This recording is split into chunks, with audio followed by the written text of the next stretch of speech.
तो हम स्टार्ट करते हैं first numerical. How much energy is given to each coulomb of charge passing through a 6 volt battery. 6 volt की battery में से जो भी एनर्जी निकल रही है, जो भी चार्ज निकल रहा है, तो हमें ये बताना है कि ईच कूलम चार्ज में से, जो ईच कूलम मतलब एक कूलम जो चार्ज है, प्रत्येक कूलम जो चार्ज है वो कितनी एनर्जी वहाँ पे पास कर रहा है। तो हम करते हैं। तो चार्ज कितना दे दिया, ईच कूलम मतलब 1 coulomb, potential difference 6 volts, find work, work हमें फाइंड करना है, मतलब वर्क मतलब एनर्जी। ठीक है, तो फॉर्मूला क्या है, फॉर्मूला है potential difference equals to work done upon charge moved, मतलब चार्ज जो मूव कर रहे हैं, जो चार्ज चल रहे हैं। ठीक है, V equals to W upon Q, then W equals to V Q, इसी से फॉर्मूला बना है। V और Q की वैल्यू रख दी 6 इंटू 1, वर्क डन कितना आ गया 6 जूल्स आ गया। कितना आया 6 जूल्स, कितना आया 6 जूल्स। ये हो गया फर्स्ट क्वेश्चन, समझ में आया। मतलब एक कूलम जो चार्ज होगा उस 6 वोल्ट की बैटरी का, वो कितनी एनर्जी प्रोवाइड करेगा, कंडक्टर में कितनी एनर्जी देगा, 6 जूल एनर्जी देगा। अगला question, what is the potential difference between the terminals of a battery of 250 joule of work is required to transfer of 20 coulombs of charge from one terminal of battery to other। यहाँ पर हमें ये बताना है कि एक battery है, जिस बैटरी के अंदर से जो टोटल एनर्जी है वो 250 जूल्स की निकल रही है। ठीक है, और जो चार्ज फ्लो हो रहे हैं वो कितने फ्लो हो रहे हैं, 20 कूलम्स फ्लो हो रहे हैं। 250 जूल्स एनर्जी लगाने पर 20 कूलम चार्ज फ्लो हो रहे हैं। अब हमें बताना क्या है, हमें उसका बैटरी का पोटेंशियल डिफरेंस फाइंड करना है। क्या फाइंड करना है, पोटेंशियल डिफरेंस फाइंड करना है। तो वर्क डन दे दिया, गिवन है हमें 250 जूल एंड चार्ज गिवन है 20 coulomb. Find the potential difference, question mark, potential difference का formula V equals to W by Q, V equals to 250 upon 20 equals to 12/5 volt. ये आपको पता है 0 से 0 जाएगा, 25 में 2 का डिवाइड जाएगा, तो पोटेंशियल डिफरेंस कितना आ गया 12/5 वोल्ट। ये क्वेश्चन समझ में आए, 2 क्वेश्चन। आगे चलते हैं, अगला क्वेश्चन देखिए। अ current of 4 ampere flows around a circuit for 10 second. किसी भी सर्किट के अंदर 10 सेकेंड तक 4 एम्पियर करंट फ्लो होता है। तो how much charge flows past a point in a circuit, तो सर्किट के अंदर कितना इलेक्ट्रिक चार्ज फ्लो हो रहा है, हमें ये बताना है। करंट कितनी फ्लो हो रही है 4 एम्पियर, और चार्ज कितना है 10 सेकेंड तक फ्लो हो रही है, कितनी देर चार्ज फाइंड करना है। तो सिंपल फॉर्मूला है, I दे दिया, T दे दिया, Q हमें फाइंड करना है charge, then I equals to Q by T, I equals to Q by T, then Q equals to क्या हो जाएगा IT, Q equals to IT, Q की वैल्यू 4 इंटू 10 40, तो चार्ज की वैल्यू कितनी आ जाएगी 40 कूलम। यहाँ तक आपको समझ में आया, क्लियर है इतना। आगे देखें, अगला क्वेश्चन है, a simple electric circuit has a 24 volt battery. एक सिंपल इलेक्ट्रिक सर्किट की बैटरी का पोटेंशियल डिफरेंस कितना है, किससे जुड़ी हुई है, 24 वोल्ट की बैटरी से जुड़ रखा है। एंड द रजिस्टर ऑफ 60 ओम, और वहाँ पे रेजिस्टेंस कितना है 60 ओम का है। What will be the current in the circuit, अब करंट कितनी होगी सर्किट में ये बताना है। पोटेंशियल डिफरेंस कितना है 24 वोल्ट्स, पोटेंशियल डिफरेंस कितना है 24 वोल्ट्स, एंड रेजिस्टेंस कितना है, रेजिस्टेंस है 60 ओम, देन करंट कितनी हो गई, I equals to question mark, Ohm's law के according V equals to IR, हमें पता है ओम्स लॉ क्या होता है, V equals to IR, potential difference equals to current into resistance. इसी से फॉर्मूला बनेगा I equals to V upon R। तो V की वैल्यू 24, R की वैल्यू 60, वैल्यू रख दी हमने, तो I की वैल्यू कितनी आ गई 0.4 एम्पियर। जब इसे सॉल्व करेंगे तो आंसर क्या आएगा 0.4 ampere. Thus the current flowing in the circuit is 0.4 ampere. Clear है यहाँ तक। अगला क्वेश्चन देखें, a current of 200 milliampere flows through a 4 kilo ohm resistor what is the potential difference across the resistor. अब यहाँ पर हमें किसी कंडक्टर के अंदर, किसी सर्किट के अंदर करंट दे दी, कितनी दे दी, 200 मिली एम्पियर करंट दे दी, कितनी दे दी, 200 मिली एम्पियर करंट दे दी, और साथ में क्या दे दिया, 4 किलो ओम रेजिस्टेंस दे दिया, कितना दे दिया, 4 किलो ओम रेजिस्टेंस दे दिया। और हमसे क्या पूछ लिया, हमसे पूछ लिया इसका पोटेंशियल डिफरेंस फाइंड करो। तो पोटेंशियल डिफरेंस फाइंड करने के लिए हम क्या करेंगे, सबसे पहले रेजिस्टेंस गिवन लिखेंगे, रेजिस्टेंस कितना है, 4 किलो ओम। 4 किलो ओम को हम नॉर्मल ओम में कन्वर्ट करेंगे, तो किलो का मीन्स आपको पता है क्या होता है, 1000।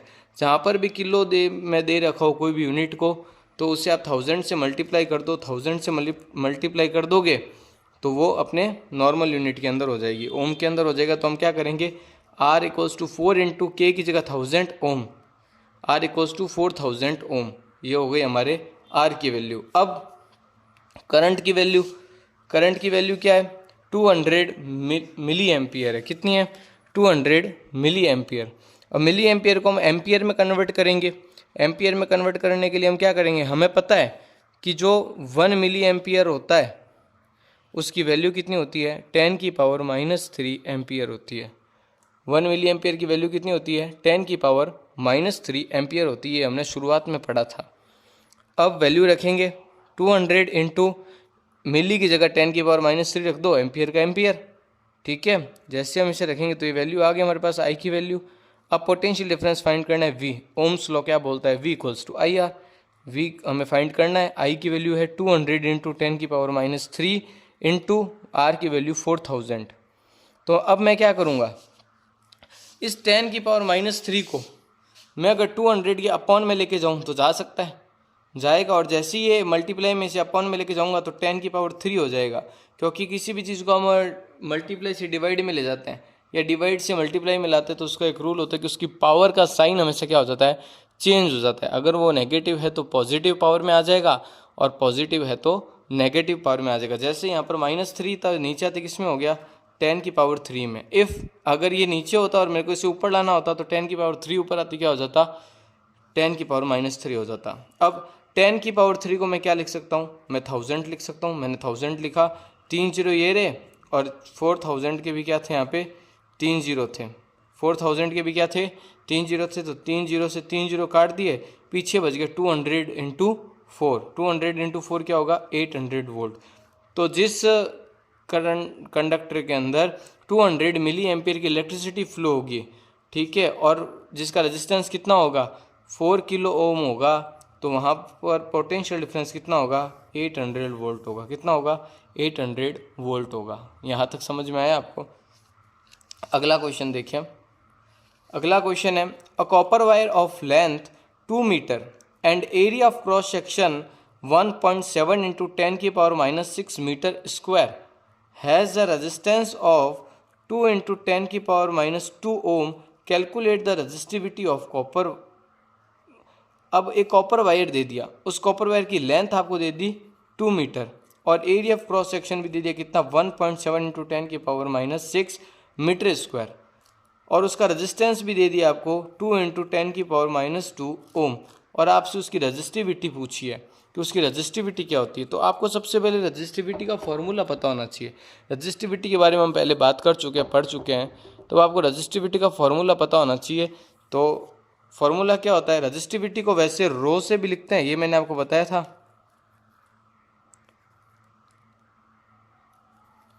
रो से भी लिखते हैं, और हमारी आरबीएससी की बुक के अंदर उसे के से भी लिखा जाता है रेजिस्टिविटी को, क्योंकि कांस्टेंट वैल्यू है, ठीक है।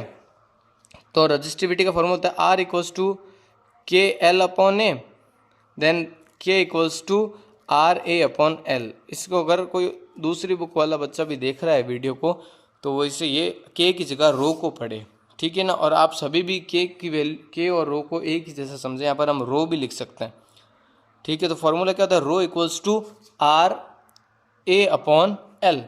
तो हमारे पास वैल्यूज़ दे रखी है, के आर की वैल्यू कितनी है, 2 इंटू 10⁻⁻2 ओम, 2 इंटू 10⁻⁻2 हमने लिख दिया, इंटू अब ए की वैल्यू रखनी है, ए की वैल्यू दे रखी है 1.7 इंटू 10⁻⁻6,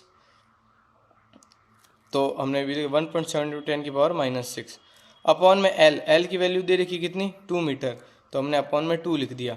अब 2 से 2 कैंसिल, 2 से 2 कैंसिल, पीछे बच गया 1.7 इंटू 10 की पावर -6, क्योंकि 10 की पावर -2 इसके मल्टीप्लाई में जाएगा तो पावर आपस में क्या हो जाएगी, ऐड हो जाएगी। मैथ्स का नॉर्मल रूल है। तो आंसर क्या आ जाएगा 1.7 इंटू 10 की पावर, क्योंकि 2 से 2 जब कट जाएगा तो यहाँ क्या बचेगा, 10 की पावर -2 बचेगा। और इधर 10 की पावर -6 के दोनों मल्टीप्लाई में बेस सेम है, जब क्या होता है पावर्स आपस में ऐड हो जाती है तो क्या हो जाएगा 10 की पावर -8 हो जाएगा और आगे 1.7 का 1.7। तो वैल्यू क्या आ जाएगी, रो इक्वल्स टू 1.7 इंटू 10 की पावर -8 ओम मीटर। यहाँ तक आपको समझ में आया। अगला देखें, अगला question, a 6 ohm resistance wire is doubled up by folding, calculate the new resistance of the wire. एक वायर था जिसकी लेंथ कितनी थी, जिसकी लेंथ है L, जिसका रेजिस्टेंस कितना है 6 ओम है। हमने इस वायर को क्या कर दिया, डबल कर दिया, बीच में से काटा और जस्ट डबल कर दिया, इस साइड को इधर ले गए। तो जैसे ही डबल करेंगे तो इसकी लेंथ क्या हो जाएगी, हाफ हो जाएगी लेंथ। अब ये जो नया वायर आया हमारे पास में, इसकी लेंथ क्या हो गई है L/2, इसके कंपैरिजन में हाफ हो गई है। नई लेंथ कितनी आ गई, L/2 आ गई। और ये जब जैसे ही डबल करेंगे, डबल कर, जैसे फॉर एग्जांपल आप यहाँ देखें, ये मेरे पास एक वायर है, ठीक है, ये इसकी लेंथ है। मैंने क्या किया, इसकी लेंथ को जस्ट फोल्ड कर दिया, फोल्ड कर दिया तो इसकी लेंथ एक तो कम हो जाएगी पहले की कंपैरिजन में, इतना हिस्सा कम हो गया ना। और इसकी जो पहले मोटाई इतनी सी थी, अब ये दोनों करके इसकी क्रॉस सेक्शन एरिया भी क्या हो जाएगा, बड़ा हो जाएगा। तो क्रॉस सेक्शन एरिया जस्ट क्या हो जाएगा, डबल हो जाएगा। तो क्रॉस सेक्शन एरिया कितना हो जाएगा, 2A हो जाएगा। ठीक है, आगे देखें। अब हमें वो जो नया वायर आया है आपका, इसकी आपको क्या फाइंड करनी है, रेजिस्टेंस फाइंड करना है, आर फाइंड। इसका रेजिस्टेंस तो दे दिया 6 ओम, इसका रेजिस्टेंस आपको फाइंड करना है जब आप उसी वायर को क्या करते हो, डबल करते हो। यहाँ पर रेजिस्टिविटी नहीं होगा, क्यों, क्योंकि हम उसी वायर को क्या कर रहे हैं, डबल कर रहे हैं, उसकी लेंथ को कम कर रहे हैं। और जब रेजिस्टिविटी किस पे डिपेंड होती है, वायर के मटेरियल पे डिपेंड होती है। जब रेजिस्टिविटी इसकी जो होगी वही इसकी होगी। ये बात आपको समझ में आई। आगे देखें, suppose the length of 6 ohm resistance wire is L। हमने बोला ये 6 ओम का वायर है, इसकी लेंथ कितनी है L। It's area of cross section is A, इसका क्रॉस सेक्शन का एरिया कितना है, A है। एंड रेजिस्टिविटी इज K, इसकी रेजिस्टिविटी कितनी है, K है। देन फॉर्मूला क्या होगा इस वायर के लिए, R equals to K L upon A, R equals to K L upon A equals to R की वैल्यू हमें दे दी शुरुआत में, कितनी दे दी 6 ओम, तो हमने लिख दिया 6 equals to KL upon A। कितना दे दिया 6 KL अपॉन A, इसको दे दिया हमने इक्वेशन 1। अब हमने क्या कर दिया, उस वायर को डबल कर दिया फोल्ड करके। अब उसकी लेंथ क्या हो जाएगी, हाफ हो जाएगी। तो उस वायर की लेंथ कितनी हो गई, L/2। लेंथ कितनी हो गई, L/2। बट जैसे हमने इसे डबल किया तो इसका क्रॉस सेक्शन एरिया क्या हो जाएगा, डबल हो जाएगा। तो क्रॉस सेक्शन एरिया पहले A था, अब जैसे ही डबल करेंगे तो कितना हो जाएगा, 2A हो जाएगा। ठीक है, अब उसका नया रेजिस्टेंस निकालना है तो R equals to K L upon A होता है फॉर्मूला। फॉर्मूला क्या होता है, R K L upon A, ये वाला होता है फॉर्मूला हमारे।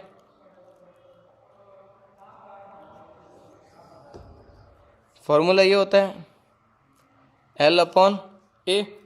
तो जैसे ही हम क्या करेंगे, वैल्यू रखेंगे, तो हमने वैल्यू रखी, L की वैल्यू रखी L/2, K का K पड़ा है, R का R पड़ा है, R हमें फाइंड करना है।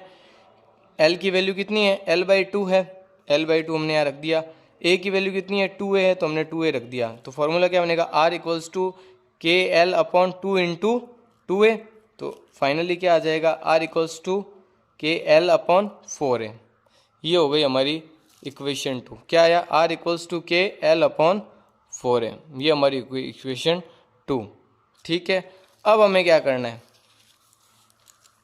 अब हमें करना है, हमें ये पता है दूसरे वायर के लिए फाइंड करना है क्या, रेजिस्टेंस। तो दूसरे वायर के लिए रेजिस्टेंस जब फाइंड करेंगे तो हम इसे लिख सकते हैं, हमारी वैल्यू आई थी R equals to KL upon 4A। ये वैल्यू आई थी। मैं इस वैल्यू को क्या कर सकता हूँ, ऐसे लिख सकता हूँ, R इक्वल्स टू 1/4 अलग कर लिया, KL अपॉन A। ये बात लिख सकता हूँ या नहीं लिख सकता? लिख सकता हूँ। बट जैसे मैंने ये लिखा तो मुझे इक्वेशन 1 याद आई। इक्वेशन 1 क्या थी, जरा एक बार देखेंगे। इक्वेशन 1 ये थी, इक्वेशन 1 थी 6 KL अपॉन A। मतलब KL अपॉन A की वैल्यू क्या दी हुई है, 6 दी हुई है। KL अपॉन A की वैल्यू कितनी दे रखी है, 6 दे रखी है। तो मेरे यहाँ पे भी क्या है, KL अपॉन A है, इसकी वैल्यू क्या है, 6 ओम है। ये मैंने कहाँ पढ़ लिया, इक्वेशन 1 में। तो मैंने KL अपॉन A की वैल्यू यहाँ पे 6 रख दी। जैसे ही मैंने इसे 6 रखा, क्या बना फॉर्मूला मेरा, R equals to KL upon A की वैल्यू कितनी आ जाएगी, 1/4 इंटू 6। यही बना, 1/4 इंटू 6 बना। मैं 6 को यहाँ ले जाऊँगा तो ये किस में आ जाएगा, डिवाइड में। तो ये ऐसे हो गया, ठीक है।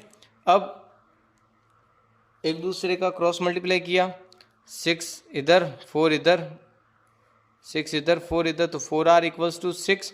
तो R की वैल्यू कितनी आ गई, 6/4 ओम। R की वैल्यू कितनी आ गई, 6/4 ओम। डिवाइड किया तो R की वैल्यू कितनी आ गई, 1.5 ओम। R की वैल्यू कितनी आ गई, 1.5 ओम।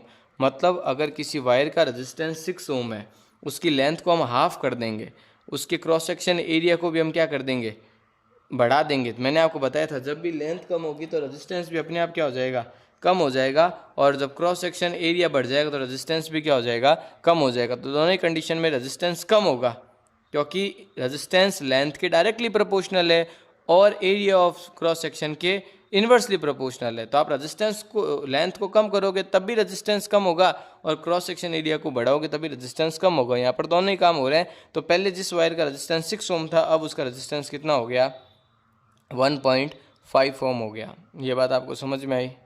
दिक्कत है यहाँ तक? कोई भी स्टेप में दिक्कत हो तो आप पूछ सकते हैं, ठीक है। आगे अगला क्वेश्चन देखें। The resistance of a metal wire of length 1 metre is 26 ohm at 20 degree centigrade if the diameter of the wire is 0.3 millimetre. What will be the resistivity of the metal of that temperature. अब हमें ये बताना है किसी भी wire की length है 1 metre और एरिया ऑफ उसका रेजिस्टेंस कितना है, 26 ओम है, और वहाँ टेम्परेचर कितना दे दिया, 20 डिग्री सेंटीग्रेड दे दिया, और डायमीटर दे दिया उस वायर के क्रॉस सेक्शन एरिया का। ये वायर है, वायर के क्रॉस सेक्शन एरिया का डायमीटर आपको दे दिया गया है, कितना दे दिया, 0.3 मिलीमीटर दे दिया गया है। अब आपसे ये पूछा है कि उसकी रजिस्टिविटी फाइंड करनी है। आर दे दिया, लेंथ दे दी, क्रॉस सेक्शन एरिया का डायमीटर दे दिया 0.33 मीटर। तो सबसे पहले डायमीटर को आपको किस में कन्वर्ट करना है, मीटर में। आपने मीटर में कन्वर्ट किया तो क्या आया, 0.3 इंटू मिलीमीटर है। मिलीमीटर को आप मीटर में करेंगे तो 10⁻³ मीटर हो जाएगा, क्योंकि ये नीचे रहेगा डिवाइड में, हम इसे ऊपर लाते किस में हो जाएगा, ये मल्टीप्लाई में हो जाएगा। पावर क्या हो जाएगी, साइन चेंज हो जाएगी। एरिया ऑफ वायर क्या हो जाएगा, area of wire cross section area का आपको पता है क्या होता है फॉर्मूला, πr²। डायमीटर दीजिए, इसका फॉर्मूला क्या होगा, क्रॉस सेक्शन एरिया, ये क्रॉस सेक्शन है, इसका एरिया का फॉर्मूला क्या होता है, πr²। पाई की वैल्यू 3.4, तो मैं इसे πr² को लिख सकता हूँ क्या, πd²/4 लिख सकता हूँ। A = πd²/4, क्योंकि d की वैल्यू क्या होती है, 2r होती है। तो मैं इसे लिख सकता हूँ d²/4। आगे पाई की वैल्यू 3.4 इंटू हमें दी थी डायमीटर की वैल्यू कितनी दी थी, डायमीटर की वैल्यू दी थी 0.3 इंटू 10⁻³ का स्क्वायर अपॉन 4, जो फॉर्मूले से हैं, ठीक है। तो वैल्यू रखी, तो इसको जब हमने स्क्वायर करके किया तो आंसर वैल्यू किया तो ये आया। तो इसका एरिया ऑफ क्रॉस सेक्शन कितना आया, एरिया ऑफ क्रॉस सेक्शन आया 7.06 into 10⁻⁸ metre square. Area of cross section कितना आया, 7.06 इंटू 10⁻⁸ मीटर स्क्वायर। ये क्या है, इसका एरिया ऑफ क्रॉस सेक्शन। अब हम क्या करेंगे, फॉर्मूले का यूज़ करेंगे। Now use formula. फार्मूला क्या है हमारा, फार्मूला है R = KL upon A। K की वैल्यू क्या, K फाइंड करना है हमें, तो K का फॉर्मूला क्या बन जाएगा, RA upon L। Resistivity K find करो, R की वैल्यू 26, एरिया की वैल्यू 7.06 इंटू 10⁻⁸ और लेंथ की वैल्यू शुरुआत में दी थी 1 मीटर, तो 1 तो अब सॉल्व करेंगे तो हमारा आंसर क्या आएगा, 1.835 इंटू 10 की पावर -6 ओम मीटर। ये होती है हमारी इस वायर की रेजिस्टिविटी। 20 डिग्री सेंटीग्रेड पर भी इसकी रेजिस्टिविटी कितनी होगी, 1.835 इंटू 10 की पावर -6 ओम मीटर। क्या यहाँ तक आपको सब कुछ समझ में आया क्या, कोई भी टाइप की प्रॉब्लम? अगला क्वेश्चन देखें। इन the circuit diagram given below 5 resistance of 10 ohm, 40 ohm, 30 ohm, 20 ohm and 60 ohm are connected as shown to the 12 volt battery। अब एक डायग्राम है जिसमें 10 वोल्ट, 40 ओम, 10 ओम, 40 ओम, 30 ओम, 20 ओम और 60 ओम के रेजिस्टेंस को अलग अलग टाइप से कनेक्ट किया गया और उससे 12 ओम की बैटरी से जोड़ दिया गया। तो हमें कुछ चीज़ें फाइंड करनी है। तो डायग्राम आप देखें, अब बना के भी रखे, क्वेश्चन का डायग्राम है। पहले दो पैरेलल में दिए हैं 10 ओम और 40 ओम के रेजिस्टेंस को, फिर इनको सीरीज में कनेक्ट किया किससे, 3 पैरेलल कॉम्बिनेशन से, 30 ओम, 20 ओम और 60 ओम से। ये सर्किट डायग्राम बना रखा है, आप इसका स्क्रीनशॉट भी ले सकते हैं। ठीक है, आगे देखें। और फाइंड क्या करने का बोला है, total resistance in a circuit और total current flowing in a circuit. दो चीज़ें फाइंड करनी है। सबसे पहले हमें टोटल रेजिस्टेंस फाइंड करना है पूरे सर्किट डायग्राम का। सेकंड हमें फाइंड करना है टोटल करंट फाइंड करनी है पूरे सर्किट डायग्राम की। तो टोटल रेजिस्टेंस की, तो टोटल रेजिस्टेंस के लिए सबसे पहले गिवन है R1 है, R2 है, R3, R4, R5, ये 5 रेजिस्टेंस दे रखे हैं। और टोटल रेजिस्टेंस सबसे पहले R1 और R2 हमें पता है, सर्किट डायग्राम में सबसे पहले क्या दिया था, सर्किट डायग्राम में R1 और R2 को अलग से दिया है। तो हमें इन पैरेलल को सबसे पहले किस में कन्वर्ट करना है, सीरीज़ में, और इन पैरेलल को हमें किस में बनाना है, सीरीज़ में, ताकि दोनों किस में हो जाए, एक दूसरे के सीरीज़ में, ताकि हमारा आंसर फाइंड करने में हमारी ईजीनेस रहे। तो हमने क्या किया, सबसे पहले R1 और R2 का निकाला। तो R1 R2 का हमने जब निकाला, R1 1/R1 + 1/R2 equals to 1/10 + 1/40। LCM लेंगे तो 40, 4 + 1 इक्वल्स टू 5/40। ये क्या है, 1/RA है। तो 1/RA इक्वल्स टू क्या हो जाएगा, 40 क्योंकि ये 1/RA है, तो इससे जब रेसिप्रोकल करेंगे तो हमारी वैल्यू क्या बन जाएगी, R इक्वल्स 40/5। तो आंसर क्या आएगा, 8 ओम। मतलब ये वाला जो एरिया था इसका टोटल रेजिस्टेंस कितना आ जाएगा, 8 ओम आ जाएगा। कितना आ जाएगा, 8 ओम आ जाएगा, अगर हम इसे फाइंड करेंगे तब। आगे चलते हैं। अगला दूसरा RB, जिसमें 30 ओम, 20 ओम और 60 ओम 3 रेजिस्टेंस थे। तीनों का हम क्या करेंगे, निकालेंगे। 30 ओम, 20 ओम और 60 ओम दिखाई दे रहा है, 1/, में सारे LCM लेंगे तो 60 आएगा, 2, 3 और 1 करेंगे 6/60। ये क्या है हमारा, 1/RB है, 1/RB। तो RB की वैल्यू कितनी आएगी, 6/60। तो RB की वैल्यू 60/6 इक्वल्स टू 10 ओम। अब हमारा डायग्राम कुछ ऐसा हो जाएगा, 8 ओम और 10 ओम दोनों एक दूसरे के क्या है, सीरीज कॉम्बिनेशन में है। तो formula RA + RB, RA + RB करो, 8 + 10 इक्वल्स टू 18 ओम। 18 ओम हमारा आंसर है। इस सर्किट डायग्राम का आंसर क्या आ गया, टोटल रेजिस्टेंस कितना आया, 18 ओम आया। क्या किसी को दिक्कत? आगे चलो। अब टोटल करंट फाइंड करनी है पूरे सर्किट के अंदर। टोटल करंट फाइंड करनी है। वोल्टेज दे रखा था हमें शुरुआत में 12 वोल्ट, और अब हमने टोटल रेजिस्टेंस फाइंड कर लिया, कितना, 18 ओम। फाइंड किया है नहीं किया, 18 ओम फाइंड कर लिया। अब आपको आई फाइंड करनी है। आई फाइंड करने के लिए हम क्या करेंगे, V = IR, ओम्स लॉ से I = V/R। I = 12/18 वैल्यू रख दी, सीधा कट करेंगे तो 2/3 आएगा। तो NI = कितना हो जाएगा, 0.66 ओम एम्पियर, सॉरी 0.66 एम्पियर। ये किसकी वैल्यू है, हमारे टोटल I की वैल्यू है। ठीक है, आगे देखें। अगला क्वेश्चन, अब find the total resistance between A and B in the given figure. नीचे कुछ फिगर्स दी हुई है आपको, 5 फिगर दी हुई है। इन पांचों फिगर के अंदर आपको इनका A और B के बीच का टोटल रेजिस्टेंस फाइंड करना है। A और B के बीच का टोटल रेजिस्टेंस फाइंड करना है। आप इस वीडियो को देख के इन सब के आंसर को समझेंगे सारे क्वेश्चंस को, और बाद में बिना देखे सारे क्वेश्चंस को क्या करेंगे, सॉल्व करेंगे। तो ए और बी के बीच का में फर्स्ट है। अब ये मैंने आपको यहाँ स्ट्रक्चर्स दिखा दिया, अब मैं आपको आंसर दिखाता हूँ डायरेक्टली, ठीक है। जैसे फर्स्ट वाला है क्वेश्चन, तो फर्स्ट वाले का आंसर देखें। फर्स्ट वाले का आंसर क्या है, फर्स्ट वाला है ए के पास में 10 ओम जोड़ रखा है, बी और ये आगे जाता है, फिर एक जॉइंट आता है, फिर यहाँ से 30 ओम का एक रजिस्टर जोड़ रखा है, और फिर एक जॉइंट आता है और इसके अंदर 10 ओम का एक रजिस्टर जोड़ रखा है। मतलब ये अलग है, ये अलग है और ये अलग है। सर्किट यहाँ से शुरू होता है हमारा, जिसमें 20 ओम, 10 ओम और 20 ओम ये दोनों एक दूसरे की क्या है, सीरीज़ में जुड़ रखे हैं, और 30 ओम की क्या है, ये दोनों पैरेलल में है। ये वाली स्ट्रक्चर सीरीज़ में है और ये वाली स्ट्रक्चर और ये पूरी स्ट्रक्चर क्या है, एक दूसरे के पैरेलल में है। तो देखें, the three resistance of 20 ohm, 10 ohm and 20 ohm on the extreme right side are in series, so that resultant these are resistance 20 20 10 equals to 50 ओम। इनको जोड़ेंगे तो 20 + 10 30, 30 + 20 50 ओम हो जाएगा, ठीक है। R1 + R2 R3 करके करेंगे तो इसका पूरे का क्या आ जाएगा, 30 ओम आ जाएगा। अब ये जो 50 ओम हमारा आंसर आया, ये 50 ओम क्या है, पैरेलल में किसके, इस 30 ओम के।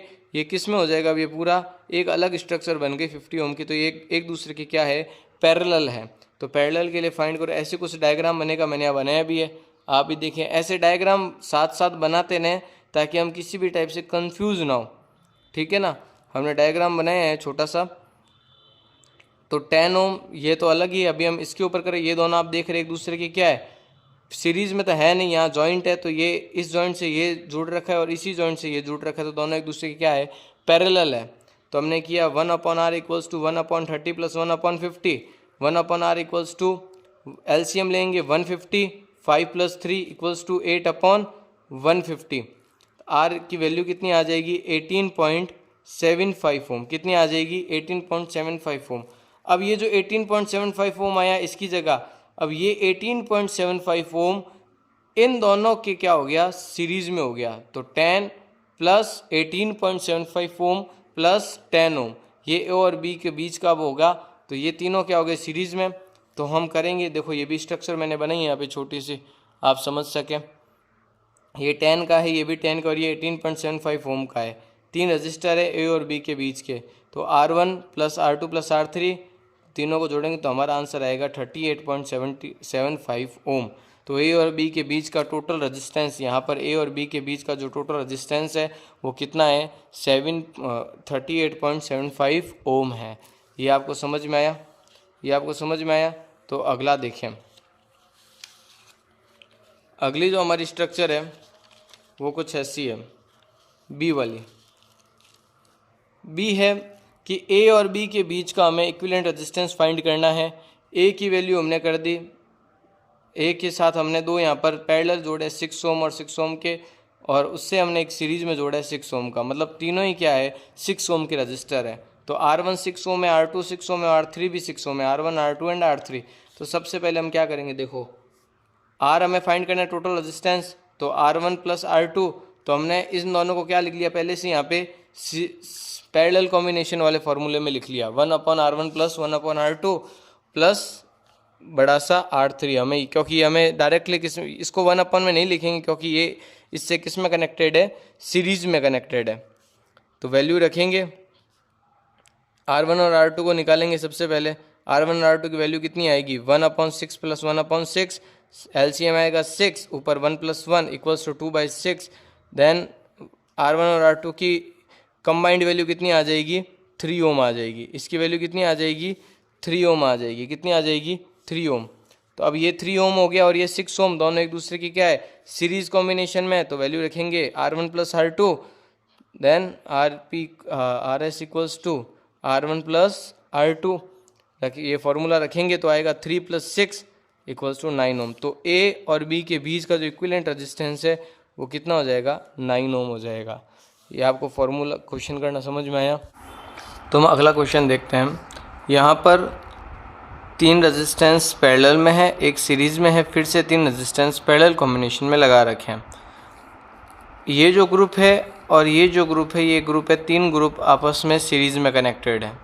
क्वेश्चन को, डायग्राम को, स्ट्रक्चर को ढंग से समझें।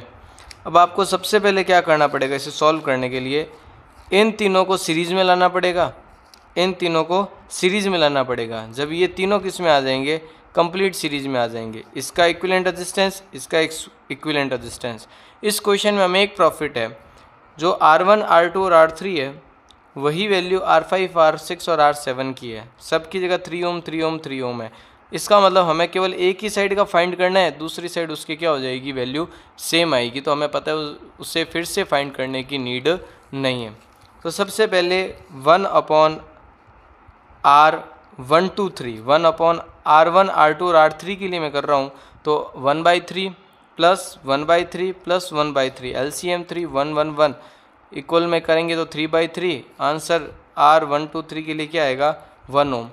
अब इसके लिए 1 ओम आया है तो कॉमन सी बात है, इधर भी जब हम फाइंड करेंगे तो इसके लिए भी क्या आएगा, 1 ओम आएगा।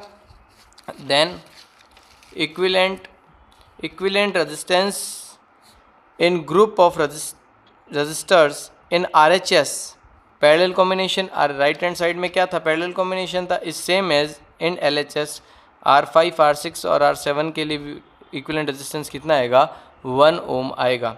अब स्ट्रक्चर क्या बनेगी, 1 ओम, 1 ओम और 1 ओम। अब ये तीनों किस में है, सीरीज़ में है। तो R1 plus R2 plus R3, 1 + 1 + 1 = 3 ओम। समझ में आया। अगला देखें, डी। एक सर्कल टाइप में दिया हुआ है, पॉइंट A और B है, इनके बीच का इक्विवेलेंट रेजिस्टेंस फाइंड करना है। ये R1 है, R2 है, R3, R4 है। सबकी वैल्यू क्या है, सेम है, 2 ओम 2 ओम 2 ओम और 2 ओम। अब हम R1 और R2 की वैल्यू निकाल लेंगे, वही वैल्यू किसकी हो जाएगी, R3 और R4 की।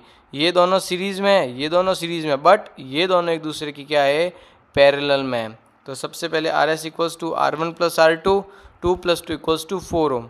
ये 4 ओम होगा तो ये भी क्या हो जाएगा, 4 ओम हो जाएगा। फिर भी हम कर लेते हैं, R3 + R4, 2 + 2 = 4 ओम। अब हमारी स्ट्रक्चर कुछ ऐसी बनेगी, 4 ओम अपॉन 4 ओम किससे कनेक्टेड है, 4 ओम से। ये पैरेलल कॉम्बिनेशन है।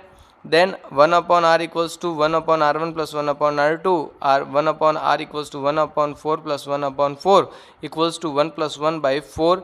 टोटल ओवरऑल क्या आएगी, 2/4। R = 4। अब ये क्या था, 1/R की वैल्यू थी कितनी, 2/4, और R की वैल्यू करेंगे तो रेसिप्रोकल हो जाएगा, नीचे वाला ऊपर, तो कितनी आ जाएगी, R = 4/2, देन 2 ओम। मतलब इनके बीच का इक्विवेलेंट रेजिस्टेंस कितना है, 2 ओम है। यहाँ तक समझ में आया। आगे देखें, लास्ट क्वेश्चन ये है, एक हमने स्ट्रक्चर बनाई है, A और B के बीच का इक्विवेलेंट रेजिस्टेंस फाइंड करना है। इससे ये देखो, A से चलते हैं B की तरफ, तो A से 2 ओम 2 ओम और 2 ओम, मतलब R1, R2 और R3 ये तीनों किस में, सीरीज़ में, और इनके बीच में एक ये क्या जोड़ रखा, जो हमने पहले किया था सेम वही क्वेश्चन है। यहाँ पर एक 10 ओम और 10 ओम के और जोड़ रखे हैं, ठीक है। वहाँ पर और इस क्वेश्चन में डिफरेंस क्या है, वहाँ पर A और B यहाँ लिखे हुए थे, ठीक है। तो हमें क्या करना पड़ा था, इनका भी इक्विवेलेंट रेजिस्टेंस फाइंड करना पड़ा था, इनको ऐड करके। अब ऐसा क्वेश्चन आ जाए A और B यहाँ पर है और पूछ ले A और B के बीच का इक्विवेलेंट रेजिस्टेंस फाइंड करो, तो हमें केवल यहाँ तक का इक्विवेलेंट रेजिस्टेंस ही फाइंड करना है, इन दोनों को अलग कर देना है। क्यों, क्योंकि ये A और B से क्या है, बाहर है। हमारा सर्किट यहीं पर क्या हो जाता है, पूरा कंप्लीट हो जाता है। तो हमें केवल A और B के बीच का इक्विवेलेंट रेजिस्टेंस फाइंड करना है, तो हम केवल इसका करेंगे। तो करते हैं, R = R1 + R2 + R3। ये तीनों सीरीज़ में मैंने बताया था, तीनों सीरीज़ में है, तो 1 कितना हो जाएगा, 6 ओम हो जाएगा। तो हमारी स्ट्रक्चर कुछ ऐसी बनेगी, इधर 6 ओम A और B के बीच में, और इधर वाले ये 2 ओम था ही। अब ये दोनों किस में है, पैरेलल कॉम्बिनेशन में। तो पैरेलल कॉम्बिनेशन में 1/R = 1/R1 + 1/R2, then 1/R = 1/6 + 1/2। R = LCM लेंगे 6, 2 + 3 5/6। तो R की वैल्यू कितनी आई, 6/5 ओम। कितनी आएगी, 6/5 ओम। तो ये हमारे कुछ क्वेश्चंस थे, आपको सारे क्वेश्चंस सॉल्व करने हैं। जहाँ तक कोशिश हो क्वेश्चंस को बिना देखे सॉल्व करें। सारे क्वेश्चंस पहले लिख लें, सारे स्ट्रक्चर्स बना लें, फिर अपने आप से सॉल्व करें। आपको कोई बात समझ में ना आए तो आप ज़रूर पूछें। Okay, thank you.